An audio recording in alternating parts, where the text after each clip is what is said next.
Do you ever feel a little unsteady on your rebounder?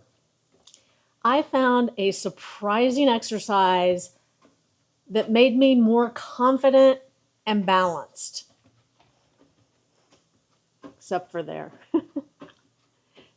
Walking backwards.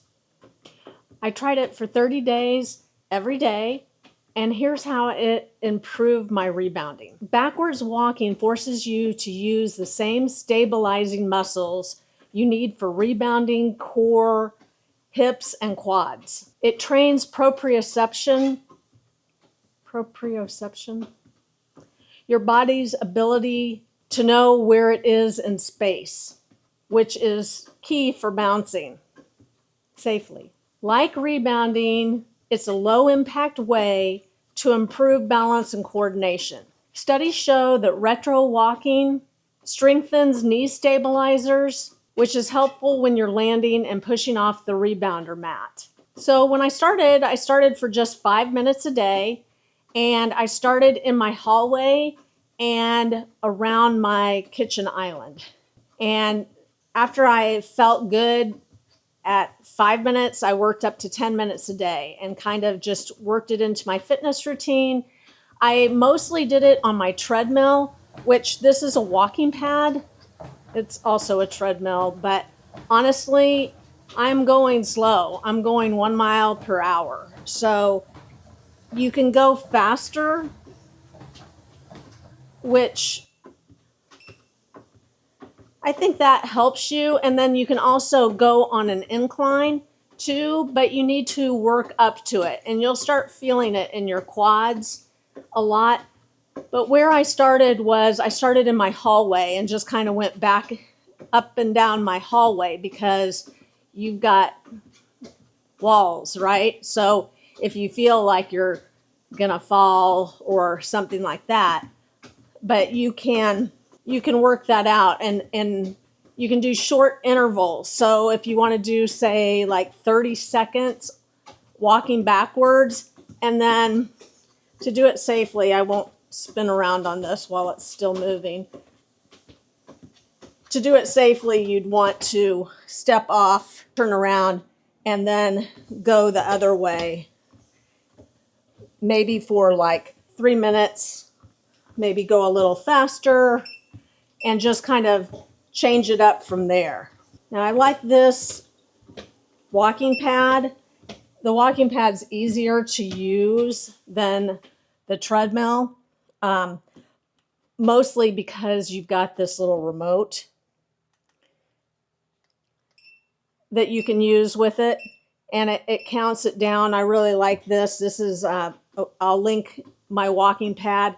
This also raises up, and when you're on the walking pad, it goes up to 3.8 miles per hour.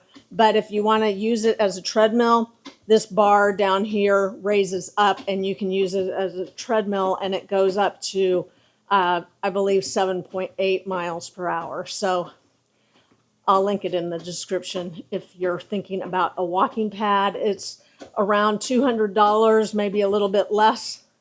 So it's a good thing, and it's got wheels, so you can wheel it around, put it under your bed or your couch. Very easy to store, where a treadmill, as you probably know, takes up a lot of room. So I enjoy having both a big treadmill for if I want to use iFit programs or whatever, I can do that, but I can also use this walking pad, which I use at my desk, and have got another video on how I'm adding more steps to my day on that as well. So the results, right? My core stability was noticeably better on the rebounder. My balance improved. I wasn't grabbing the bar or using the bar even, and now I have the bar removed because I don't feel like I need the bar, but you can do that. So I realized that my balance improved a lot, and coordination.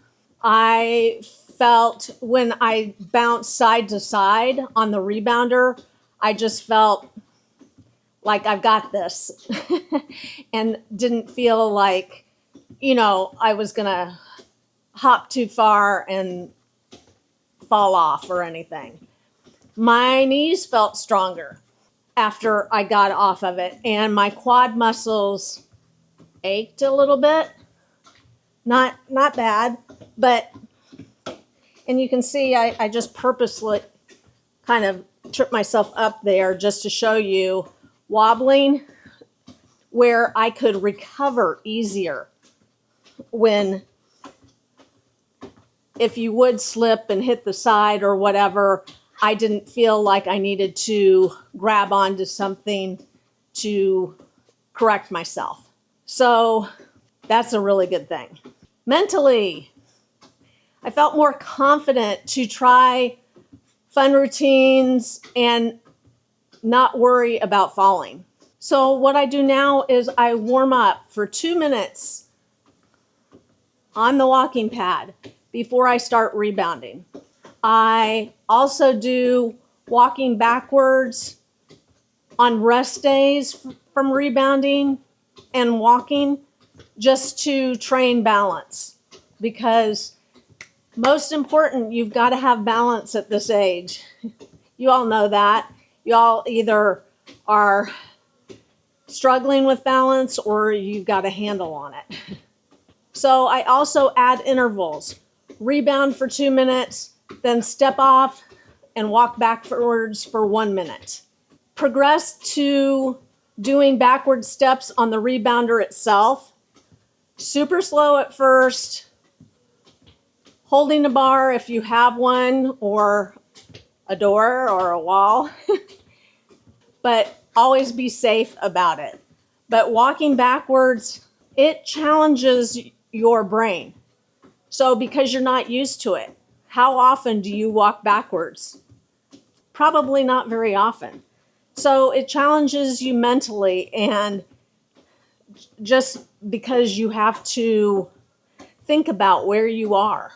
After 30 days of walking backwards, my rebounding felt smoother, safer, and honestly more fun. If you've ever felt unsteady or wanted to take your bouncing to the next level, this could be the missing piece for you. Try it and let me know if it changes the way you rebound. And if you ever want to get the most out of your rebounder, I've got a whole playlist waiting for you, and I'll link it below. Until next time, get walking and get bouncing. I tried it every day for 30 days, and here's how it improved my rebounding. Maybe not like that.